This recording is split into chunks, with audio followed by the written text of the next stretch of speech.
Nous sommes heureux que vous soyez là, Monsieur le Président, parce que vous êtes l'un des leaders dans le monde et particulièrement en Europe les plus respectés. Je suis venu vers vous, Monsieur le Président, parce que je vous respecte, que j'ai de l'admiration pour vous.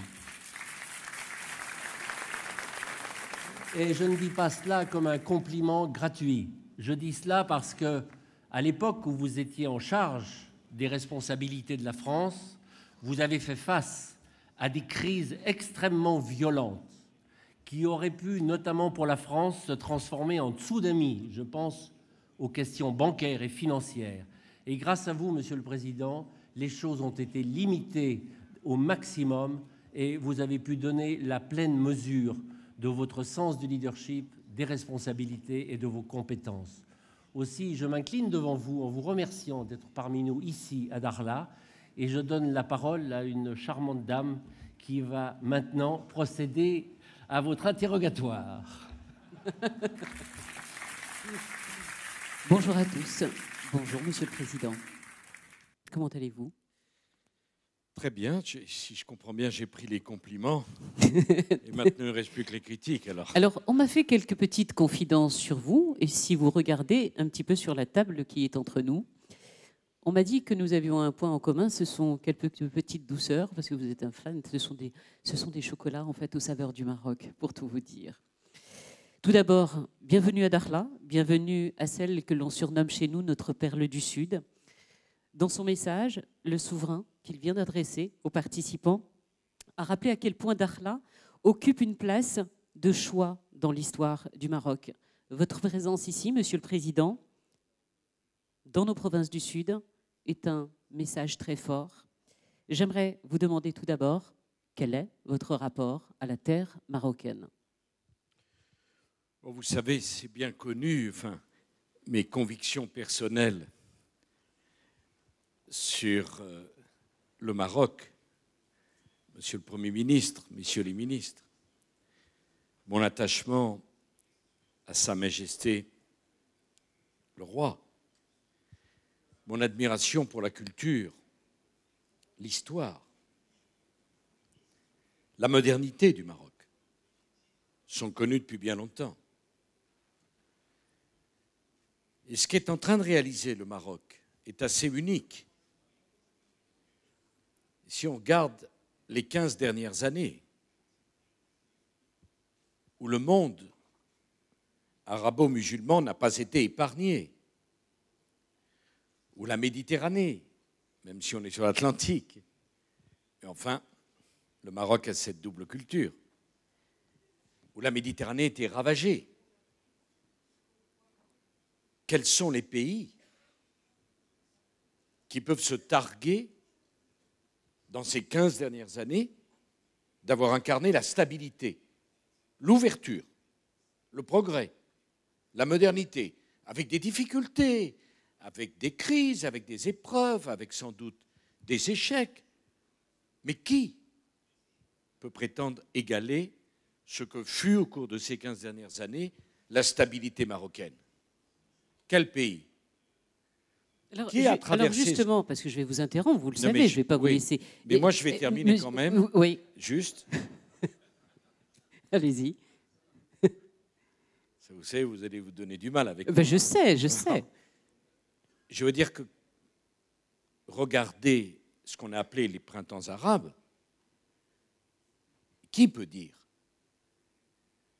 qu'il a pu avoir la chance d'avoir le discours révolutionnaire au sens réel du terme sur la modification de la Constitution, sur les progrès de la démocratie, sur l'ouverture aux forces politiques marocaines dans leur diversité. Aujourd'hui, le Maroc est fort et stable. On pourrait faire le tour d'un grand nombre de pays et je ne suis pas sûr que le diagnostic serait le même. Et donc, quand le roi du Maroc souhaite que je puisse m'exprimer dans un endroit qui lui est cher, pour moi, vous savez, l'amitié, ce ne sont pas des mots, ce ne sont pas des discours, ce sont des faits. Et ma présence est un fait. Pardon. Non, vous avez bien fait de poursuivre, parce que du coup, elle a été grillée, ma deuxième question, donc je vais passer à la suivante. C'est pour ça que j'ai mis des petites douceurs entre nous deux. Vous connaissez ce célèbre proverbe africain qui dit « Seul, on va plus vite, ensemble, on va plus loin ». Je trouve que c'est le sens de tout ce qui nous réunit tous ici aujourd'hui. Ce sommet de Crans-Montana, pour cette édition 2018, est placé sous le signe de la coopération sud-sud, d'une coopération plus forte en Afrique. Il y a tout juste un peu plus d'un an, il y a un événement historique, il y a eu un événement historique sur le continent. Le Maroc faisait son grand retour au sein de la famille africaine, au sein de l'Union africaine. Et j'imagine que c'est un événement que vous avez suivi de très près. Mais c'est un événement considérable. L'Afrique, entre la fin du siècle précédent et la moitié du siècle qui est le nôtre, aura vu sa population multipliée par 10. L'Afrique, en 2050, aura 2,5 milliards d'habitants. Le Maroc est une puissance africaine. Et le retour dans l'Union africaine du Maroc, c'est très important pour le Maroc, qui a une vocation de pont entre l'Europe et l'Afrique, mais très importante pour l'Afrique parce que c'est une économie moderne, un pays stable et un pays démocratique qui revient sur la scène africaine. Et en cela, c'est un élément majeur. Mais vous savez, moi je suis européen. Il y a 14 kilomètres par le détroit de Gibraltar entre l'Europe et l'Afrique. Donc les choses sont très simples. L'échec de l'Afrique sera le drame de l'Europe. Le succès de l'Afrique sera la survie de l'Europe. Nos destins sont liés. Et il n'y a rien de plus important pour les Européens, les 500 millions d'Européens, que de se préoccuper de façon absolument prioritaire de ce que sera l'avenir économique de 2,5 milliards d'Africains dont la moitié aura moins de 20 ans. Ce n'est pas une plaisanterie, ce n'est pas un sujet politique, c'est un sujet stratégique de très grande ampleur. Alors, le Maroc, par sa position politique, historique, géographique, a un rôle majeur à jouer. Et nous devons tout faire pour développer l'Afrique. Je plaide pour que les Européens mettent en place un véritable plan Marshall de développement économique de l'Afrique. Je suis bien placé pour dire que lorsque la Grèce, l'Irlande, le Portugal ont été pas loin de tomber en faillite, l'Europe a pu trouver les moyens pour sauver ces pays de la faillite. Nous devons trouver les moyens d'aider l'ensemble du continent africain à développer les infrastructures qui permettront de développer une économie africaine qui elle-même fournira du travail aux jeunes Africains. Vous ne pouvez pas le faire seul, quel que soit par ailleurs, excusez-moi, ce n'est pas du tout un réflexe colonial que parfois j'entends dire, c'est absurde. L'Afrique représente un marché avec un désir de consommation fantastique et une résilience aux épreuves extraordinaires dont l'Europe a besoin. L'Europe représente des capitaux et un développement technologique. Nous devons faire plus. Alors, ça pose d'autres problèmes. Je dis d'ailleurs que je souhaite qu'on change les conditions de la concurrence. Si c'est des fonds européens qui sont mis pour développer un plan gigantesque au service des infrastructures africaines, il est parfaitement normal que les entreprises européennes aient une priorité dans le développement, dans l'utilisation de ces fonds et dans le développement de ces infrastructures. Mais c'est capital, c'est stratégique. Et si on ne fait pas ça, on peut se retrouver dans des situations extrêmement graves, avec 500 millions d'habitants en Europe, 2,5 milliards d'habitants en Afrique. Je voudrais vous rappeler que, outre les 14 kilomètres du détroit de Gibraltar, on peut venir d'Afrique subsaharienne en Europe à pied. Il suffit de traverser la frontière entre la Turquie et la Grèce. Je reste sur ce fameux plan Marshall. D'abord, à savoir, est-ce que les États européens l'entendent ?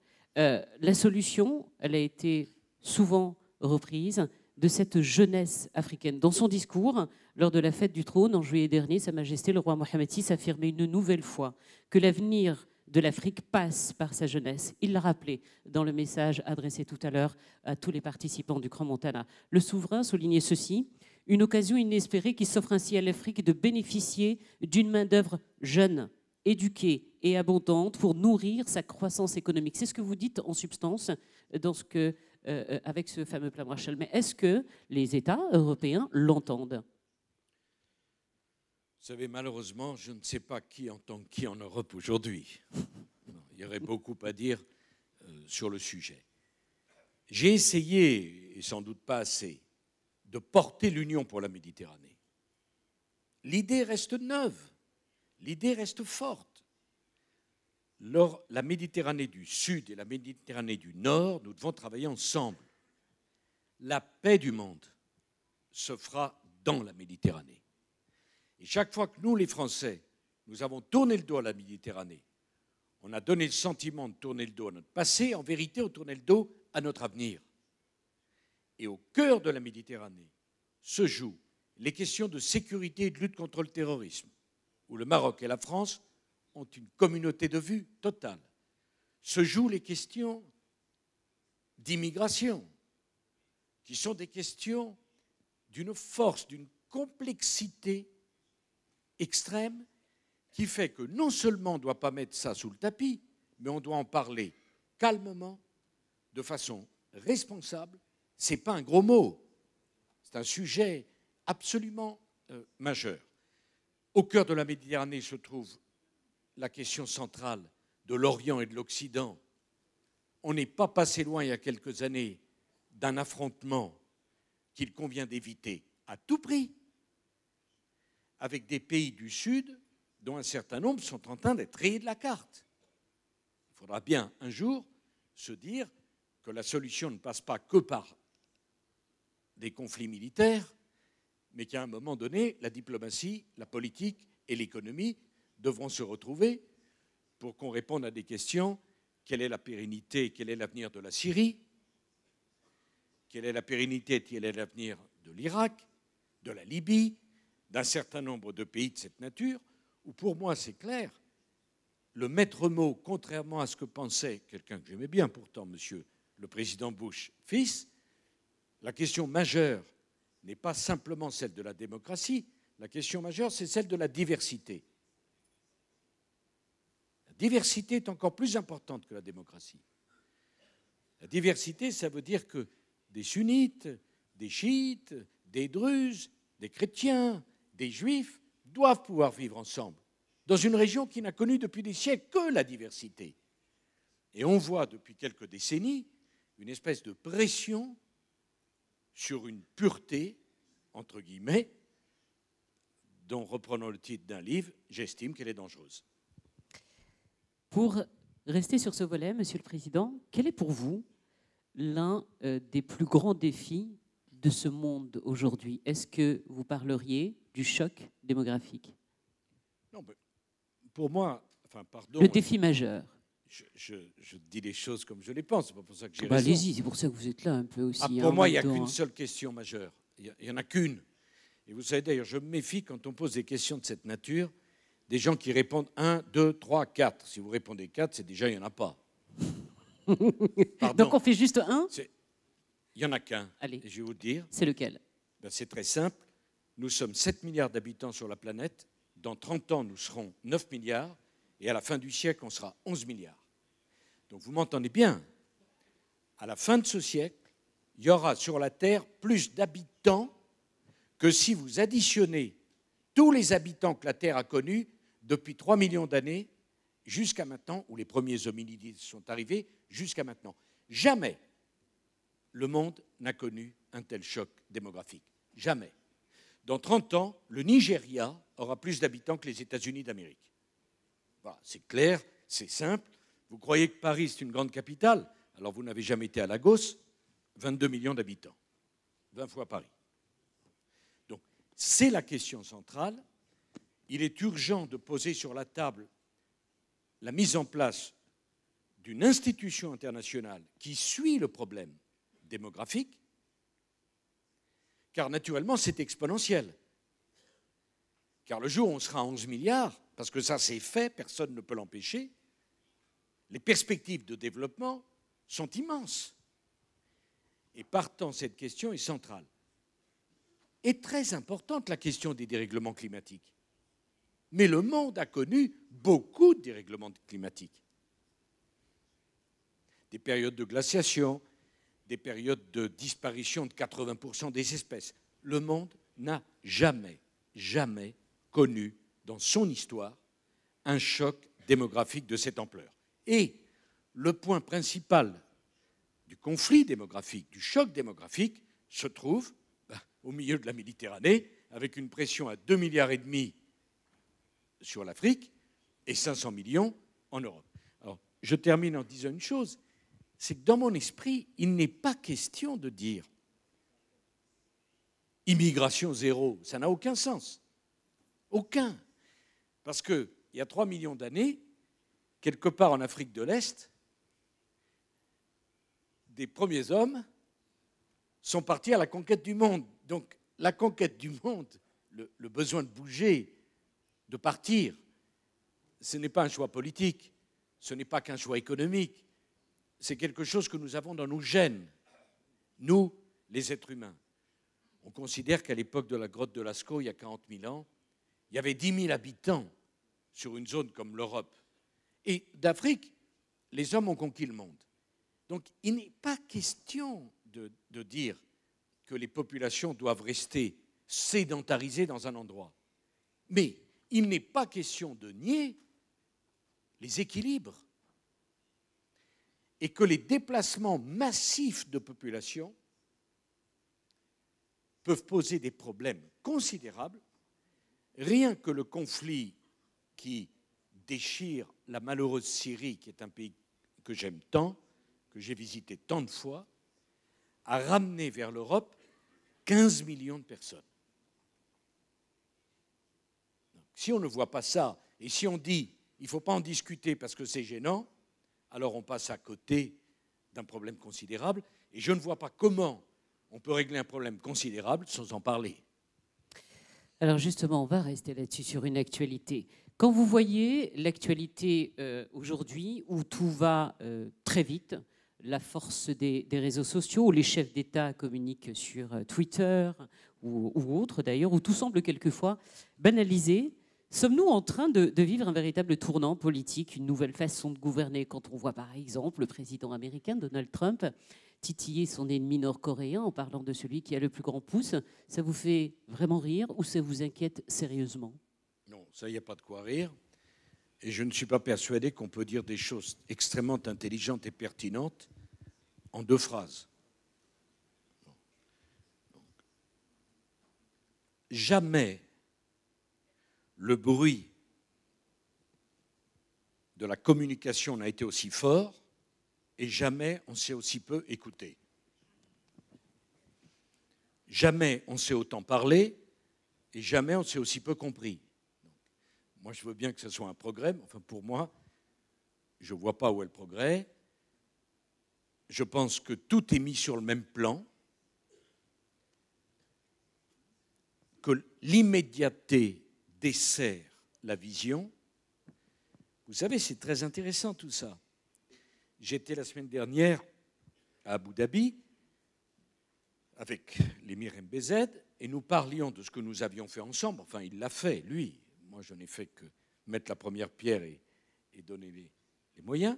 Le Louvre à Abu Dhabi, qui est un musée absolument magnifique, avec une salle assez bouleversante, et je le dis ici, où il y a le plus vieux Coran, la plus vieille Bible et la plus vieille Torah. C'est quand même important. Je veux dire, ça a une signification. On ne peut pas tout banaliser.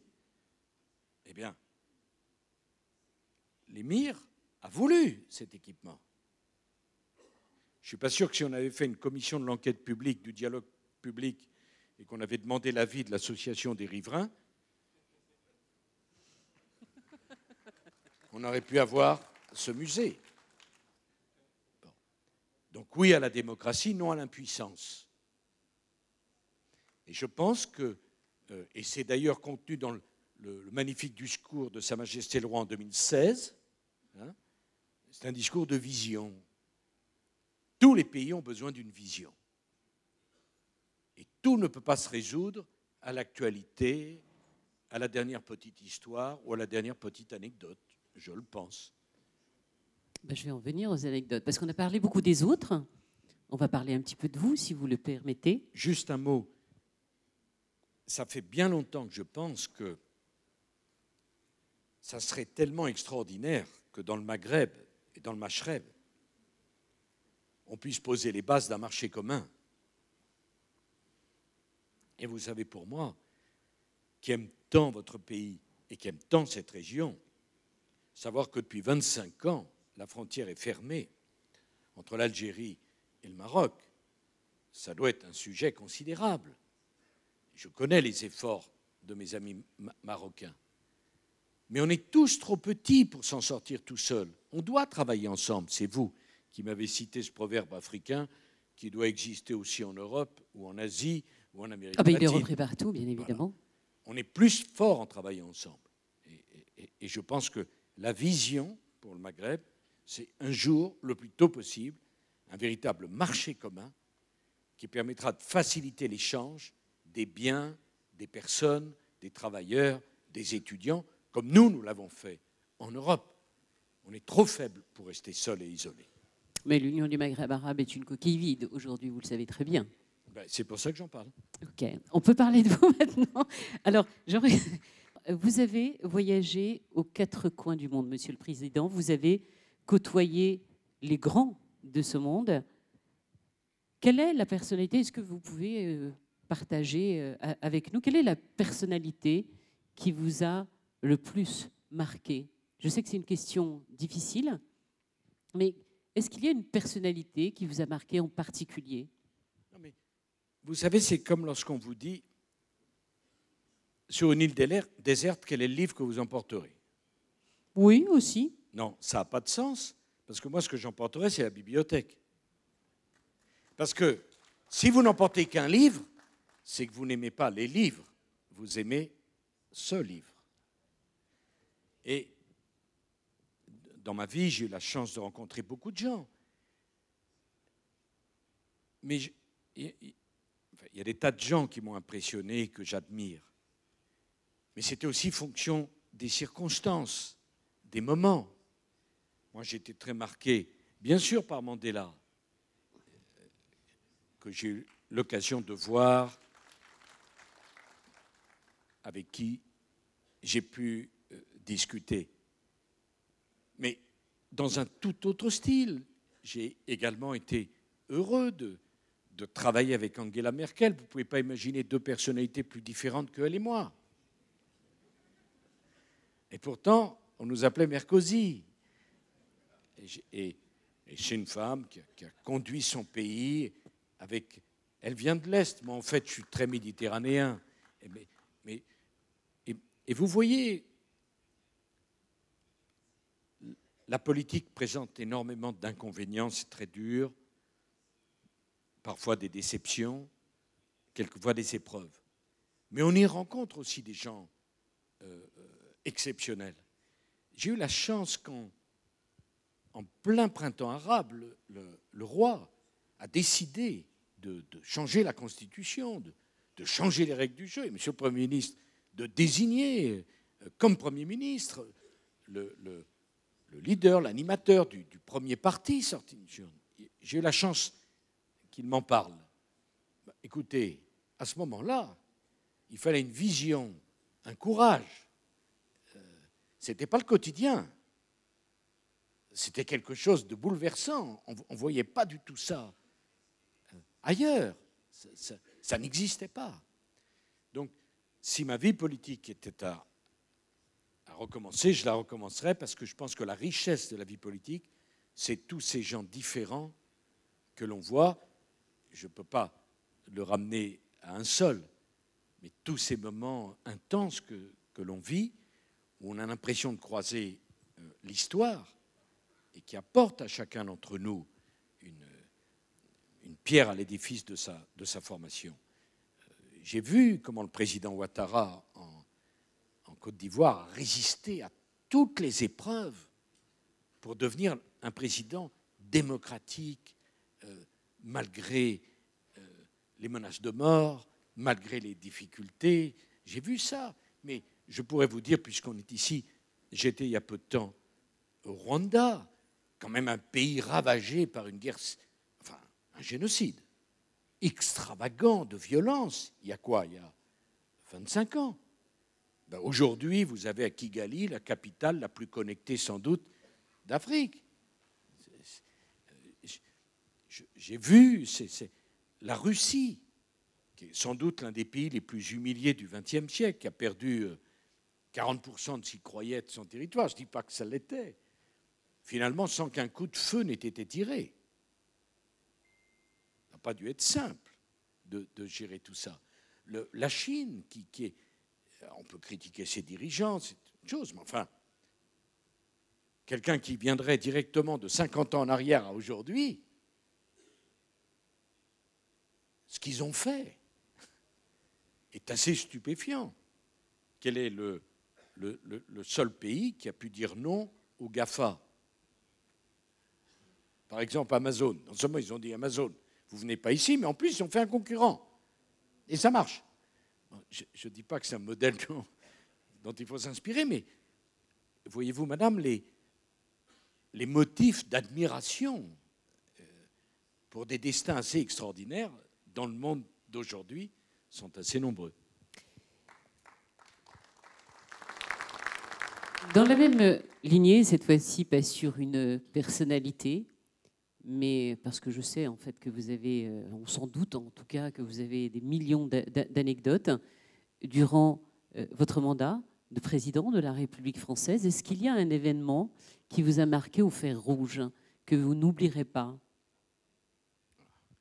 Au fer rouge, ça c'est une expression forte. Hein, mais... Bah oui, comme ça vous n'allez pas me faire 1, 2, 3, 4, 5, comme non, ça non, je vais peut-être... Non, la chose la plus incompréhensible que j'ai eu à vivre, c'est la succession, le déchaînement des événements entre la faillite de Lehman Brothers, où tout d'un coup je vois un secrétaire d'État américain qui, à mon avis, ne comprend pas ce qui se passe, qui dit « nous, ici, on ne soutient pas les mauvais banquiers ». 3 jours après, le monde était comme un corps vidé de son sang, avec des banquiers centraux affolés. J'ai vu en France le président de Renault, le président de PSA venir me voir pour me dire « l'État doit nous prêter de l'argent parce que nous ne pouvons plus faire les salaires à 2 mois ». Pour vous dire une chose, Renault, l'année dernière, a eu 250 milliards de chiffre d'affaires et a fait 9 milliards de bénéfices. Hein, aux alentours de 2008-2009, c'était la faillite totale, complète. Plus rien n'existait, plus rien ne tenait. Et puis alors, j'ai vu à ce moment-là que si on demandait aux experts ce qu'il fallait faire, ils vous expliquaient pourquoi la crise de 1929 était arrivée, mais ils n'avaient aucune idée, aucune, sur la façon dont on pouvait sortir de celle-ci. C'était tout nouveau. Un dimanche, Gordon Brown, qui est un homme pour qui j'ai beaucoup de respect, que j'aime beaucoup, l'ancien Premier ministre britannique, très libéral, très écossais, très libéral, m'appelle pour me dire, je te préviens, lundi matin, je nationalise toutes les banques anglaises. Mais je lui dis, mais tu es tombé sur la tête, qu'est-ce qui se passe? Non, il me dit, les gens font déjà la queue pour retirer leurs dépôts. Je parle de l'Angleterre, hein, je ne parle pas de... Pour retirer leurs dépôts, si je ne nationalise pas, tout saute. Voilà. Donc ça, c'est des événements dont je garderai la mémoire, d'autant plus que personne ici ne peut me dire que les mêmes causes ne risquent pas de produire les mêmes effets. Vous savez, quand on dit que tous les clignotants sont au vert, c'est là qu'il faut s'inquiéter. Parce que quand ils sont tous au rouge, c'est là où il y a une possibilité de s'améliorer. Quand ils sont tous au vert, il n'y a que la possibilité de la détérioration. Nous avons un autre point commun, à part le chocolat, vous et moi. C'est une addiction. Moi, j'ai l'addiction de la radio et du micro. Vous, c'est la politique, et bien évidemment, parce que vous l'avez dans le sang. En réalité, vous n'êtes jamais parti. Est-ce que vous revenez bientôt? Non, j'ai pas l'addiction de la j'ai beaucoup d'addictions. Vous l'avez dans le sang. Vous ne pourrez jamais vous en séparer. Vous le savez très bien. Non, vous savez, madame, le psychiatre, c'est le Premier ministre. C'est pas vous. Donc je veux bien m'allonger dans le bureau du Premier ministre pour une petite consultation. Mais si je me permets, pas avec vous, madame. Enfin, bon. Je vous le dis très respectueusement. Je parlais de l'addiction à la politique. Moi, je n'ai pas d'addiction à la politique, j'ai une addiction à la vie, ce qui est tout à fait différent. J'aime la vie. Et je pense que la seule façon d'être fidèle au mystère de la vie, car la vie, c'est un mystère. Quand vous croyez, c'est un mystère divin. Enfin, bon. Si vous ne croyez pas, c'est un mystère tout court. Mais la vie est un mystère. Et au fond, la seule façon d'être fidèle à ce mystère, c'est de vivre chaque nanoseconde avec passion. L'expression la plus stupide, c'est « j'ai le temps ». Le temps ne vous appartient pas, ne nous appartient pas. Et donc, mon addiction, c'est la vie. J'aime la vie. J'aime rencontrer les gens, j'aime convaincre, j'aime parler. La politique, c'est la vie sous une loupe. Mais il y a une vie avant la politique, il y a une vie après la politique. Et je n'ai ni cette addiction, ni ce regret. Et pour moi, je suis dans une autre vie qui m'intéresse tout autant. Je veux la réussite de mon pays. Je suis toujours passionné. Je resterai passionné des affaires de la France. J'ai toujours plaisir à rencontrer des responsables politiques. Enfin, certainement un peu moins de plaisir. Voilà. Mais, voilà. Mais moi, je vis en regardant devant, pas derrière. Je m'appelle Sarkozy. J'ai eu la chance d'être président de la République. D'où je venais, ce n'était pas écrit. Donc, je n'ai pas cette addiction. Monsieur le Président, une dernière question, parce qu'on va me faire signe très très bientôt, parce que le temps est compté, bien évidemment. Vous êtes à Dakhla, encore une fois, la bienvenue dans nos provinces du Sud. Qu'est-ce que vous souhaitez à ce sommet mondial de Crans-Montana qui réunit plus de 1000 personnes, qui s'est ouvert tout à l'heure, plus de 114 pays qui sont représentés? Qu'est-ce que vous lui souhaitez? Vous savez, je n'ai pas besoin de commenter plus ma présence ici. Elle est en soi, elle parle, elle dit quelque chose. Bon. Je pense que je souhaite une solution. Je pense que le projet qui a été mis sur la table par le Maroc en 2007, il y a déjà bien longtemps, de très forte autonomie, je le dis très respectueusement à chacun des intervenants, est un projet crédible et qu'il faut se mettre autour de la table et essayer de trouver une solution qui est vraiment la demande de chacun. Il s'agit de quoi? Il s'agit de donner la chance du développement économique, de la paix et de la sécurité. Bon. Il y a des grandes puissances, des grands pays dans la région. Je souhaite qu'ils se parlent et que les choses puissent progresser. Après, moi, je suis libre. Je sais très bien ce que je pense. Je l'ai toujours dit, j'ai toujours assumé depuis très très longtemps. Moi, je ne suis pas dans l'opportunité ou dans le moment comme ça. Après, vous savez, on a le droit de préférer des cultures, des pays et des amis. C'est pour ça que je suis là. C'est quand même pas un péché de dire qu'on a des amis, qu'on les aime, qu'il y a des pays qu'on admire, dont on admire la culture, et on se trouve bien quand on est avec eux. Ça ne veut en aucun cas dire qu'on n'aime pas les autres. On aime les autres aussi. Mais bon, il y a la liberté pour tout le monde. Moi, je veux avoir la liberté de dire que j'ai des amis et que j'aime être fidèle à mes amis. Voilà. Merci, Monsieur le Président.